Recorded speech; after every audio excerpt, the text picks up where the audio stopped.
Years ago, my son asked me for poems about King Arthur, Gawain, and Lancelot. And much more recently, he presented me with the book version of the poems I wrote for him. So I'm going to read you the one about Gawain. When I saw that stone with the sword stuck in, I tugged in it just as hard as I could. When I found I couldn't even begin to move it, I figured no one could. So when I saw Arthur standing there, sword in his hand and not in the rock, all I could do was stand there and stare. All that I felt was tremendous shock. He had just done the impossible. It was such an amazing thing. I figured if that kid could do that, he must be meant to be king. But then I heard my father yell, "Who let that kid in here?" My father had been telling me for nearly a whole year that he deserved to be king. I thought it would be grand to have my father wear a crown and be king of the land. But Daddy sometimes gets real mad. He'll turn all red and roar. I bet if he was the king, we all would go to war.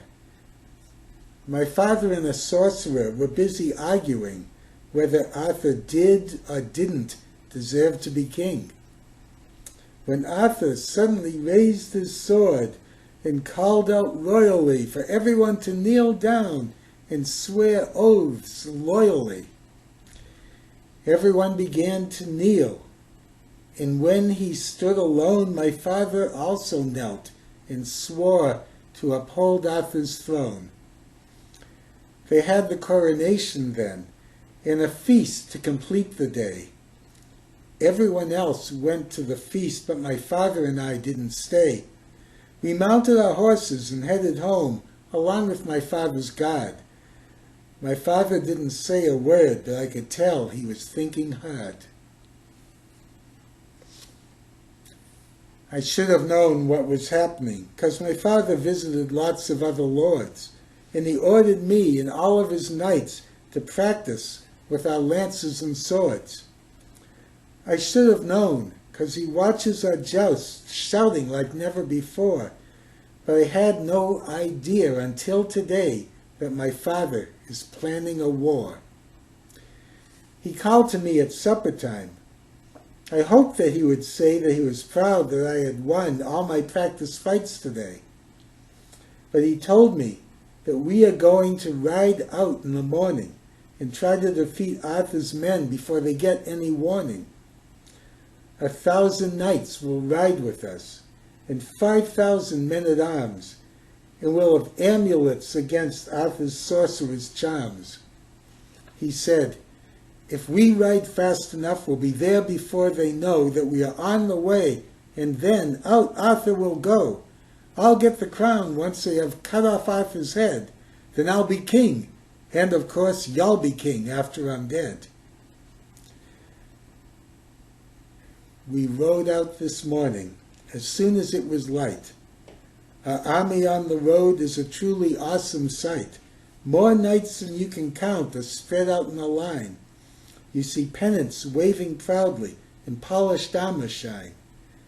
And when I look behind me, there are squires on their steeds and wagons too to carry all the food and tents we need. And then crowding on forever are all the men-at-arms who yesterday were hard at work weeding on the farms. And now they're following us down the road, leaving behind the cattle to fight for us and maybe die in my father's battle. It's such a glorious sight to see. It makes me feel all excited. It makes me proud to remember the day when I myself was knighted. And yet, though I felt proud and thrilled as we rode along, I found that I kept feeling that I was doing something wrong. The fields will be neglected while we are fighting the war. Dad says the men will be back soon, but I am not sure. We could be fighting this war for months, and it could end in defeat. And the folks at home, when winter comes, wouldn't have enough to eat.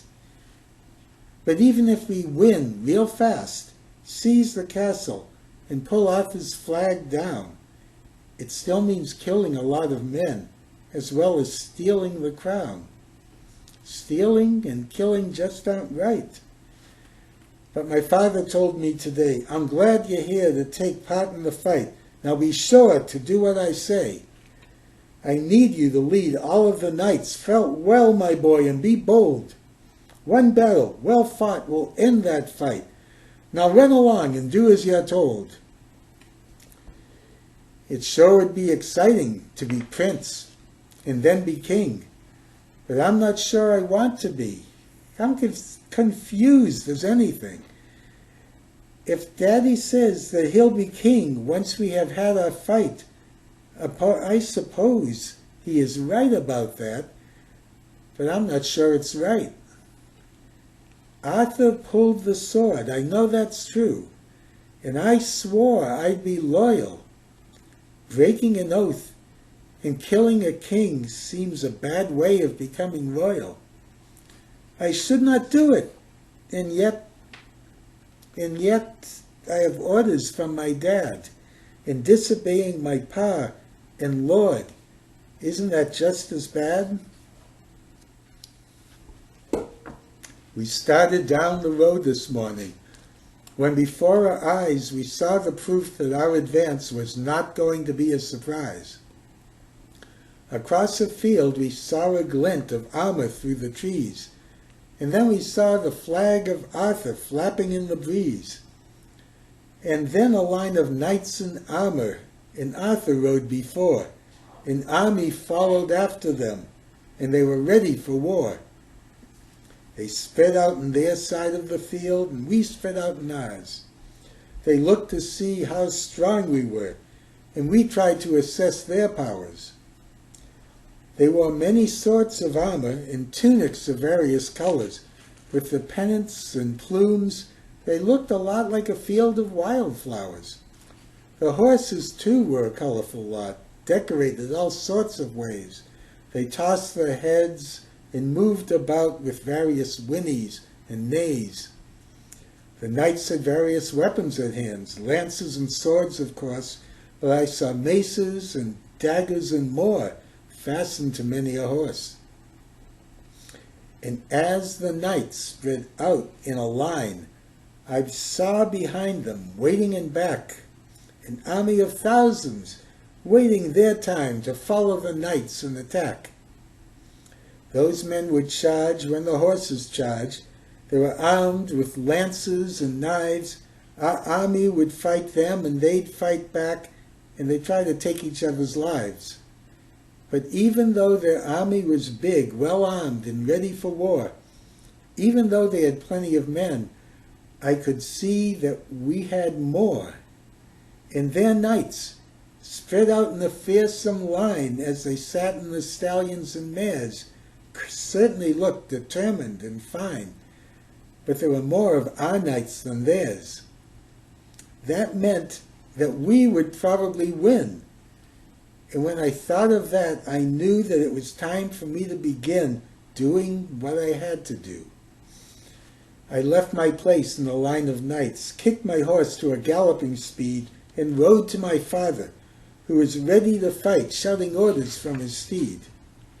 "Get back in your place," he yelled at me. "The battle is about to start." But I had to try to make him see just what I felt in my heart. "Father," I said, "you want us to fight so that you and I become royalty. But I can't do that and remain a knight. I swore an oath of loyalty." "Idiot," he yelled. "Don't tell me what's right. When I'm king, no one will care. Don't give me that nonsense about the honor of knights. Now get back in your place and stay there." "No," I said, even though my voice shook. "I'm not going to do what you say. Right and wrong's not just something you read in a book. You have to try to live it every day." He glared at me. "That's coward's talk. If you're not going to do what I say, then you deserve to be the laughingstock. Go on home, little boy. Run away." He turned his horse so his back was to me. I wanted to cry and to run to some place in the woods where no one would see. But there was something else that had to be done. I turned my horse until he faced straight away from my father's men. I wondered if any of those guys would ever speak to me again. Then I started to ride, and I headed for Arthur's banner with its dragon of red. Behind me I heard my father's roar, but I kept on riding straight ahead. I rode with all the speed that I could get my horse to give to me. Across the grass I saw heads turn and heard orders shouted rapidly. Then I saw a smallish knight on a large white steed come galloping out. Behind him all the other knights raised their spears and gave a shout. That knight began to gallop towards me, and he took his spear out of its rest. He lowered it down and aimed its point right in the middle of my chest. And I realized that Arthur's army thought my father was sending his best knight to challenge the knight who was Arthur's best, to see who would win a one-on-one fight. I had to somehow think of a way to stop the fight before it could start, or else I would have to try to kill him, or let him run me through the heart. I reined my horse to a full stop. He reared, then stamped impatiently. I took spear and shield and let them drop, then dismounted and got down on one knee. Would that knight keep coming and to kill me dead? Or if only I'd gone to my father before and not waited until the very last day to say that I wanted no part of his war. The knight kept coming, but slower now. He stopped, and on his shield I could see a rearing dragon colored red. It was Arthur himself looking down at me. He said, "Sir Knight, do you yield, or will you take your weapons and fight with me?" I said, "Sire, my true and rightful king, I wish to declare my loyalty, and I wish that you will grant me the boon of letting me fight in your army with you, so that I might fight to uphold my king, as I have sworn myself to do." I felt the spear touch the top of my head. "Arise, my good and loyal knight. I will be glad," Arthur said, "to have you help me in this fight. But go and join my army now, for here does come another knight who wants to cross his spear with mine. Lord Lot himself does come to fight." "Your Highness," I cried, "please let me go and meet this knight who comes to attack." I didn't wait to hear Arthur say no. I was mounted and already riding back. My father charged at me, then stopped his horse. He leaned so close that his helmet touched mine. "What are you doing, you stupid kid? Get out of here! Move! Get back in line!" I leaned back away from his breath in my face, but I knew by now what I had to say. "I'm not going to fight for you. It's wrong. I won't be part of your army today." "Then ride back home," my father said. "I'll be back there when the kingdom's my own." "No," I said. "I'm staying here to help Arthur fight to keep his throne."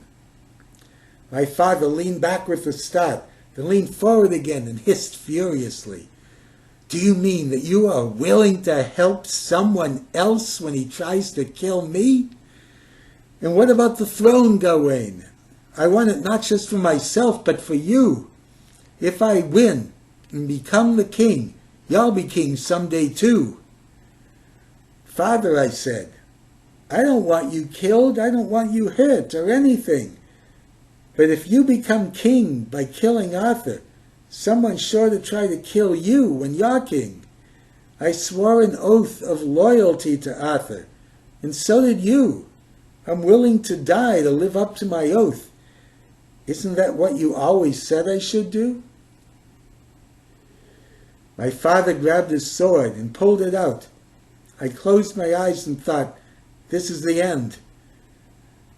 But after a while I hadn't died, so I opened my eyes and looked again. My father's face had a funny look, as if he were going to hit me, or maybe going to cry, or as if he didn't know what he should do. He looked down at the ground, then up at the sky, then put his sword away and looked at me. "All right, Gawain, there'll be no war. If fighting Arthur means fighting you too, then I guess the throne's not worth fighting for. Go tell Arthur we're leaving. Then let's go home. We've got a lot of riding to do today." I took a deep breath and said to him, "I'm not going, Father. I'm going to stay. I'm going to see Arthur's court. He's making new rules for knights, I've heard." My father gave me a long last look, then turned off and rode off without a word. I sat there alone, breathing hard, and watched my father ride away. Then Arthur rode up. "Who are you, knight, and what did Lord Lot have to say?" "My name is Gawain," I said to him. "My father says he won't start a war." "Your Lot's son?" Arthur said. "So that's what you were arguing for." "Thank you for talking him out of it. Are you going home now too?" "No," I said, "I'm not going back. I want to go on to your court with you." "I never knew my father," Arthur said. "I never had a family of my own. Wouldn't it be better to be home with your family than to be at my court all alone?" "No," I said. "I think it's time I began to live life my own way. I've got to start living my own life sometime. I guess I began to do it today." I watched with Arthur till my father's army had gone over the hill and out of sight. Then we turned our horses and headed toward Camelot. We should be there by tonight. I hope that I meet people I like there, maybe make friends with another knight. I hope that I always am brave enough to stand up and do what I think is right.